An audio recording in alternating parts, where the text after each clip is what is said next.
learned the math and psychology. Okay, so what things did you do in the beginning specifically to kind of get yourself down that path? So let's circle back. Let's go back to 2019.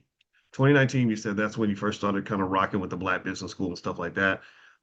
Where were you then, and what was the approach back then? At the time, I was working the day job. I had a couple rental properties. I was working 30 hours a day. 30 hours a day wasn't enough. Wait, 30 Um, hours a day. How you do yeah. that?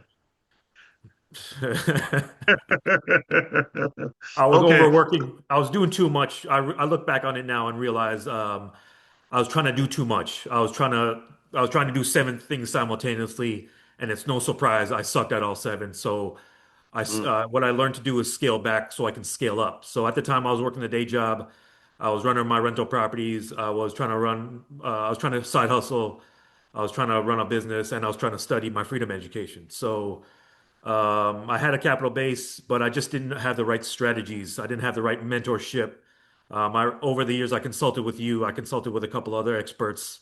I worked on my craft every day, um, and eventually, I put everything together.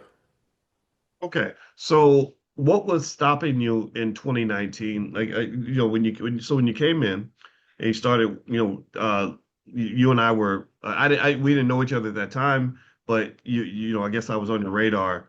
What was different? Like, meaning like, what had not been working up until that point? You said you were working a lot and kind of hustling, but not really getting where you wanted to get to. What breakthrough had to occur for you to be able to start leveling up in the way that you really wanted to? Sound like you were already doing okay though. You said you had a day job and you had some rental property. What was it about being in that situation that made you say, okay, I need to do something different? And what breakthroughs kind of helped you to elevate? Like, what was it like when I finally figured out how to do this specific thing? Because the reason I say that is because sometimes we'll say, well, I locked in, I hustled hard, and that can be kind of generic sometimes. Like, well, what does that mean, right? Like specifically, like what I sold a rental property and then I told my boss this and then I quit and I borrowed against like what specific things kind of happened and what barriers specifically went down that kind of helped you kind of, on the rise. A few things. I learned the basic cell call. That was one thing. I took a HELOC against my primary residence. That was another thing. I consulted with experts, including yourself. That was a third thing. And I started off small. I started off with one contract here or there. Once I kind of gained the experience, I scaled up. That was another thing.